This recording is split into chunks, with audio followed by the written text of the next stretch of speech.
오늘 본문에 나오는 예수님과 사마리아 여자의 대화는 7절부터 이어지고 있는 대화입니다. 이 대화의 첫 주제는 바로 물이었습니다. 예수님께서 이 사마리아 여자가 홀로 야곱의 우물에 물을 기르러 나왔을 때 예수님께서 이 여자에게 물을 좀 달라라고 말을 먼저 거시죠. 당시 유대인과 사마리아인은 오랜 적대 관계에 있었기 때문에 서로 이 상종조차 하지 않으려고 했습니다. 원래는 같은 이스라엘 민족이었지만 역사적인 이유로 인해서 유대인과 사마리아인은 서로 적대하고 있었던 것이죠. 그러나 예수님은 그 금기를 깨고 이 사마리아 여자에게 말을 거신 것입니다. 이에 사마리아 여자는 9절에서 예수님께 어찌하여 유대인으로서 사마리아 여자인 나에게 물을 달라 하는지 묻고 있습니다. 그러자 예수님 자신이 생수를 주실 분이라고 말씀하시죠. 이 생수는 여인이 길러온 야곱의 우물과는 다른 영원히 마셔도 목마르지 않는 물이요 그 안에서 영생하도록 솟아나게 될 샘물이라고 말씀하십니다. 이 말씀을 들은 사마리아 여자가 나에게도 그 물을 달라라고 말하자 예수님은 갑자기 16절에서 너의 남편을 불러오라고 말씀하시죠. 이 사마리아 여자에게는 남편 5이 있었고 지금은 남편이 아닌 사람과 동거하고 있었습니다. 아마도 5명의 남편은 이혼을 했거나 사별한 것으로 보입니다. 한두 번 결혼에 실패하는 경우는 있어도 5번이나 결혼에 실패하는 경우는 지금도 찾아보기 어렵죠. 여기서 사마리아 여인의 문란함을 지적할 수도 있겠지만 당시 여성들에게는 마음대로 이혼을 요구한다거나 남편을 선택할 권한이 없었기 때문에 오히려 이혼을 당했거나 사별을 당했다라고 보는 편이 더 맞을 것입니다. 그렇다면 이 사마리아 여자는 지금까지 참으로 기구한 삶을 살았을 것이요 마음에는 상처와 수치심으로 가득했겠죠. 어쨌든 사마리아 여자는 19절에서 자신의 이 숨기고 싶은 처지를 꿰뚫어 보신 예수님을 선지자라 부릅니다. 그렇게 선지자라 부르면서 유대인과 사마리아인 사이에 가장 첨예한 갈등을 빚고 있었던 문제를 꺼내죠. 바로 어디서 예배하는 것이 옳으냐에 관한 문제입니다. 조금 뜬금없는 질문 같지만 당시 유대인과 사마리아인 사이에서는 가장 중요한 문제였기 때문에 유대인 선지자를 만나게 된 김에 또 그 선지자와 대화를 하게 된 김에 이 문제를 묻고 있는 것이죠. 유대인들의 예배 장소는 우리가 잘 알다시피 예루살렘 성전이었습니다. 하지만 유대인들과 적대 관계에 있던 사마리아인들은 그리심산에 성전을 짓고 거기서 예배를 드리고 있었습니다. 사마리아인들은 성경 중에서 오직 모세 오경만을 인정했습니다. 그래서 모세가 이스라엘 백성에게 축복을 선포하도록 명령했던 그 그리심산이 가장 예배에 적합한 장소라 여긴 것이죠.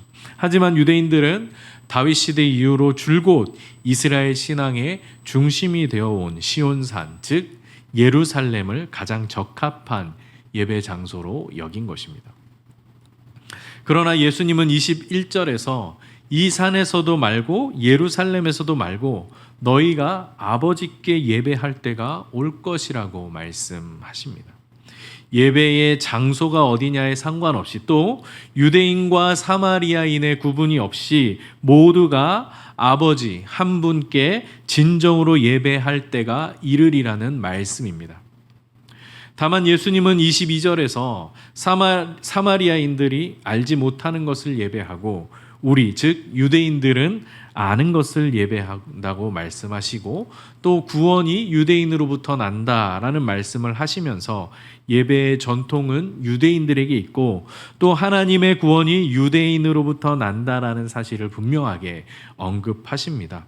이것은 유대인과 사마리아인을 차별해서 하신 말씀이 아니라 이것이 구약 전체에 계시되어 있는 하나님의 구원 계획이기 때문이죠. 먼저는 유대인으로부터 사마리아인과 이방인에게까지 구원이 이르게 될 것을 예수님은 말씀하고 계시는 것입니다. 모세 오경만을 인정하고 더 이상의 계시를 받아들이지 않았던 사마리아인들은 이 약속, 구약에서부터 이어져 온 이 약속을 제대로 알 수 없었습니다. 게다가 아수르 제국의 지배를 받을 때에 사마리아 종교는 여러 이방인 종교와 혼합되면서 사마리아인들의 예배 역시 혼합주의로 흘러갔었습니다. 이에 예수님은 사마리아인들이 알지 못하는 것을 예배하고 있다라고 말씀하신 것이죠. 하지만 이제는 유대인이든 사마리아인이든 예루살렘이든 그리심산이든 상관없이 아버지께 참되게 예배할 때가 올 것이라는 말씀을 하고 계십니다. 지금까지는 유대인이나 사마리아인들에게는 어디서 예배하는지가 가장 중요한 문제였습니다. 시편 24편 3절에서 6절에 보시면 다윗은 예배하러 성전에 올라가는 자들에 대하여 이렇게 노래합니다. 여호와의 산에 오를 자가 누구며 그의 거룩한 곳에 설 자가 누구인가? 곧 손이 깨끗하며 마음이 청결하며 뜻을 허탄한 데 두지 아니하며 거짓 맹세하지 아니하는 자로다. 그는 여호와께 복을 받고 구원의 하나님께 의를 얻으리니 이는 여호와를 찾는 족속이요 야곱의 하나님의 얼굴을 구하는 자로다. 이렇게 노래하고 있습니다.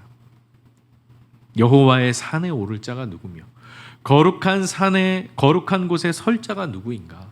그가 바로 하나님께서 약속하신 복을 받을 자요 하나님께서 약속하신 구원을 받을 자라는 말씀이죠. 이처럼 이스라엘 백성은 여호와의 성전에 올라가 예배하는 자마다 여호와께서 약속하신 은혜와 복을 얻게 될 것을 확신했었습니다. 그런데 이러한 예배의 전통이 어디서 예배하느냐에 따라서 여호와의 복을 받느냐 받지 않느냐가 달려 있었던 그 예배의 전통이 어떻게 갑자기 바뀌게 된다는 말일까요? 이에 대하여 예수님은 23절에서 아버지께 참되게 예배하는 자들은 영과 진리로 예배할 때가 온다라고 말씀하십니다. 또 24절에서도 하나님은 영이시니 예배하는 자가 영과 진리로 예배할지니라고 말씀하시죠. 영과 진리로 드리는 예배는 어떤 예배인 것일까요? 이에 대한 다양한 해석들이 있습니다. 영과 진리로 드리는 예배는 믿음으로 드리는 예배다. 아니면 정성을 다해 드리는 예배다. 하나님과의 사귐이 있는 예배다. 하나님이 누구신지를 알아가는 예배다. 와 같은 여러 가지의 해석이 있습니다. 여러분들은 어떤 해석이 영과 진리로 드리는 예배에 가장 어울린다라고 생각을 하시나요? 우리가 요한복음 전체를 읽어보면 요한이 영과 진리, 성령과 진리를 딱히 구별해서 사용하지 않는다는 사실을 알게 됩니다. 요한에게 있어 영과 진리는 너무나 서로 밀접하게 묶여 있는 개념이기 때문입니다. 먼저 요한복음 14장 17절에서 예수님은 성령을 가리켜서 진리의 영이라고 말씀하십니다. 성령은 진리의 영이다. 또한 14장 6절에서 예수님은 자신이 곧 길과 진리와 생명이 되신다고 말씀하시죠. 그리고 요한복음 16장 13절 14절에서는 이렇게 말씀하십니다. 진리의 성령이 오시면 그가 너희를 모든 진리 가운데로 인도하시리니 그가 스스로 말하지 않고 오직 들은 것을 말하며 장래의 일을 너희에게 알리시리라. 그가 내 영광을 나타내리니 내 것을 가지고 너희에게 알리시겠습니다. 성령께서 오시면 우리를 진리 가운데로 인도하실 것이다. 그리고 성령께서는 예수님의 영광을 나타내시고 예수님을 우리에게 알리실 것이다. 이렇게 말씀하고 있습니다. 이처럼 예수님이 곧 진리요 성령이 곧 진리의 영이시며 또한 성령님은 예수님의 영광을 나타내시는 분이요 우리를 진리 가운데로 인도하시는 분이시다라는 말씀을 우리에게 주고 계십니다. 영과 진리로 드리는 예배는 이처럼 진리의 영이신 성령을 통하여 예수님을 알아가는 예배, 진리 가운데로 나아가는 예배, 예수님을 통하여 하나님을 알게 되는 예배라는 말씀입니다. 또한 예수님은 요한복음 14장 6절에서 나로 말미암지 않고는 아버지께로 올 자가 없다라고 말씀하시고 14장 9절에서는 나를 본 자는 아버지를 본 것이다 라고 말씀하셨습니다. 따라서 우리는 오직 영과 진리로 드리는 예배를 통해서만 하나님께로 온전히 나아갈 수 있으며 하나님을 참으로 예배하고 하나님이 누구신지를 알게 된다라는 것입니다. 그런데 예수님은 영과 진리로 예배할 때가 곧 이때라고 말씀하시죠. 이 말씀은 택배가 곧 올 것인데 바로 지금이야, 이런 말처럼 모순되는 것처럼 들립니다. 곧 온다라고 했는데 곧 이때라고 말씀을 하시는 것이죠. 그러나 예수님은 영과 진리로 예배하는 때가 이미 시작되었고 완전한 성취의 때를 향하여 가고 있다라는 것을 말씀하신 것입니다. 완전한 성취는 언제 이루어지게 될까요? 예수님의 죽으심과 부활 사건을 통해 이루어질 것입니다.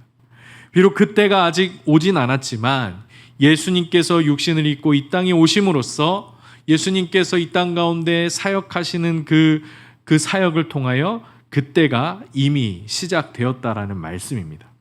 사마리아 여자도 예수님과의 만남과 그 대화를 통하여서 예수님이 누구인지 알게 됨으로써 이미 시작된 영과 진리로 드리는 예배의 시대를 맛보게 되는 것입니다.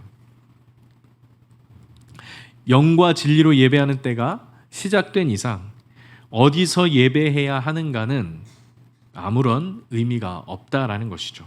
유대인이든 사마리아인이든 예루살렘이든 그리심산이든 상관없이 모두가 성령 안에서 그리스도를 알아가며 그리스도를 통하여 하나님께로 나아가는 참된 예배의 시대가 예수님을 통해 도래한 것입니다. 그러므로 우리는 서울에서 예배를 드리든 예루살렘에서 예배를 드리든 상관없이 성령 안에서 하나님을 알아가고 진리 가운데로 나아가게 된다라는 것입니다. 그리고 하나님은 이렇게 예배하는 자들을 찾으십니다. 그렇다면 영과 진리로 예배하는 때가 오기 전에 드렸던 예배는 참된 예배라고 볼 수 없는 것일까요? 그렇지 않죠. 우리는 구약 시대에도 얼마든지 참된 예배로 하나님을 기쁘시게 한 사람들을 찾아볼 수가 있습니다. 하나님은 아벨의 제사를 흠양하셨고 또 노아의 제사를 받으시고 무지개 언약을 맺으십니다. 또한 솔로몬의 1000번제를 받으시고 영광 중에 임재하셨습니다. 이처럼 구약에서도 얼마든지 참된 예배가 넘쳐납니다. 하지만 이제는 예수님께서 이 땅에 오심으로 시작된 새 언약에 따른 새로운 예배의 때가 도래했다라는 것을 요한복음이 우리에게 말해주고 있습니다. 새 술은 새 부대에 담아야 하듯 새 언약의 시대에 속한 자들은 예수님께서 말씀하신 이 새로운 예배를 통해 하나님께로 나아가야 한다라는 것이죠. 이것이 바로 영과 진리로 드리는 예배인 것입니다. 하지만 새로운 예배의 시대가 시작되었음에도 불구하고 새 언약의 시대가 시작되었음에도 불구하고 여전히 쓸데없는 논쟁에 빠져 있는 자들은 참된 예배를 드릴 수가 없는 것입니다.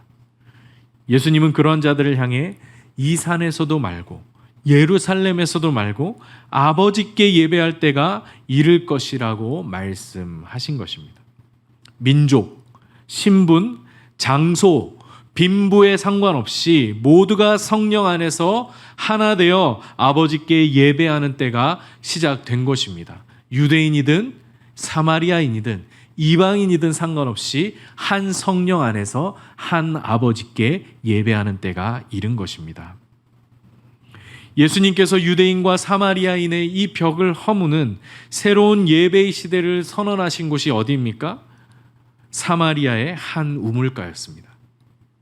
예수님은 사마리아인의 지도자들을 만나기 위해 그리심산으로 올라가신 것이 아니라 사마리아에서도 가장 비참하고 외로운 삶을 살고 있던 한 여인에게 이 말씀을 주셨습니다. 사마리아 여자는 아마도 유대인들의 기준에서 본다면 가장 예배에 합당하지 않은 사람으로 여겨졌을 것입니다. 사마리아인도 부정한데 그 중에서 남편이 5이나 있고 지금도 남편이 아닌 자와 살고 있는 이 여자는 더더욱 부정하다라고 여겼을 것입니다. 그런데 예수님은 이 모든 금기와 벽을 깨트리고 사마리아 여자와 대화하셨고 그녀에게 누구든지 차별 없이 영과 진리의 예배를 통해 하나님께로 나아갈 수 있는 복음을 선포하신 것입니다. 이 복음을 들은 사마리아 여자는 곧바로 마을로 가서 예수가 그리스도시며 새로운 구원의 시대가 시작되었음을 사마리아 사람들에게 선포하게 되죠. 영과 진리로 드리는 예배는 이처럼 분열과 증오와 갈등과 차별의 벽을 허물고 성령 안에 하나 되어 하나님께로 나아가는 통로가 되는 것입니다. 예수 그리스도의 죽으심과 부활을 통해 이 예배의 문이 활짝 열리게 되었습니다. 그리고 이 사실이 바로 예수 그리스도를 통해 시작된 새 언약의 핵심이 됩니다. 초대교회의 가장 큰 특징이 무엇입니까? 이방인과 유대인이 한자리에 모여서 한 하나님을 예배하는 것이죠. 이러한 예배의 시대가 시작되었음을 예수님께서 사마리아 여자에게 말씀하신 것입니다. 그러므로 우리는 인종이나 성별이나 신분이나 빈부나 지식이나 그 어떤 외양과 상관없이 성령 안에서 함께 하나님을 예배할 수 있는 것이죠. 우리가 함께 모여 예배한다라는 말에는 이처럼 혁명적인 의미가 담겨 있습니다. 초대교회 때도 그러했고 과거 우리나라에서도 양반과 노비가 한자리에 모여 하나님을 예배하는 혁명이 일어났습니다. 심지어 노비가 양반보다 먼저 장로에 뽑히고 양반은 그런 노비를 섬기는 그러한 혁명적인 일들이 한국교회 안에서 빈번하게 일어났던 것입니다. 영과 진리로 드리는 예배는 이처럼 단순히 신령하고 정성스러운 예배를 넘어서서 모든 갈등과 차별과 편견을 무너뜨리는 혁명의 자리가 되었던 것입니다. 여러분은 예배 자리에 어떤 사람들이 함께 하기를 바라십니까? 우리의 예배가 모든 편견과 갈등과 차별을 무너뜨리는 모든 분노와 갈등을 넘어서는 혁명의 자리가 되기를 원합니다. 네덜란드의 한 교회에서 일어난 조용한 혁명에 대해 마지막으로 소개해 드리려고 합니다. 네덜란드 헤이그에 있는 베델교에서는 2018년 10월 26일부터 아르메니아 출신인 탐라지안 씨 가족을 위한 무기한 릴레이 예배를 시작하게 됩니다. 이 탐라지안 가족 5명은 2010년에 아르메니아를 떠나서 네덜란드에 정착했습니다. 그런데 네덜란드 정부는 이 탐라지안 가족에게 추방 명령을 내리게 되죠. 만약 이대로 고국으로 돌아가게 된다면 탐라지안이 야당 활동을 한 이유로 인해서 온 가족이 박해를 받게 될 상황에 놓이게 된 것입니다. 결국 탐라지안 가족은 이 헤이그에 있는 베델교회로 피신합니다. 네덜란드 법률 조항에는 예배 중에 경찰이 교회에 들어갈 수 없다라는 들어가는 것을 금지하고 있었기 때문이죠. 이에 네덜란드 교회는 탐라지안 가족을 지키기 위해서 24시간 예배팀을 조직하고 무기한 릴레이 예배를 드리면서 정부에는 추방 철회를 요청했었습니다. 이로 인해 여론이 점점 나빠지자 네덜란드 정부는 탐라지안 가족에 대한 추방 명령을 철회하게 되고 24시간 예배가 시작된 지 96일 만인 2019년 1월 13일에 이 예배가 종료되었습니다. 그리고 탐라지안 가족은 무사히 네덜란드에서 살아갈 수 있게 된 것입니다. 이 예배는 네덜란드 교인들뿐만 아니라 유럽 각지에서 온 목회자들 1000여 명이 함께 했었다라고 합니다. 여러분, 우리 한 사람 한 사람은 비록 연약하고 보잘것없을지 모릅니다. 우리가 정치에 힘을 낼 수 있는 것도 아니고 엄청난 빽이 있어서 교회에 어떤 힘을 과시할 수 있는 그런 사람들도 아닙니다. 하지만 영과 진리 안에서 함께 모여 드리는 우리의 예배에는 세상을 변화시키는 힘이 있습니다. 우리가 함께 이 자리에 모여서 기도하는 가운데 하나님께서 역사하고 계시기 때문입니다. 그리고 하나님은 이렇게 예배하는 자들을 찾고 계십니다. 우리가 바로 하나님이 찾으시는 예배자인 줄로 믿습니다.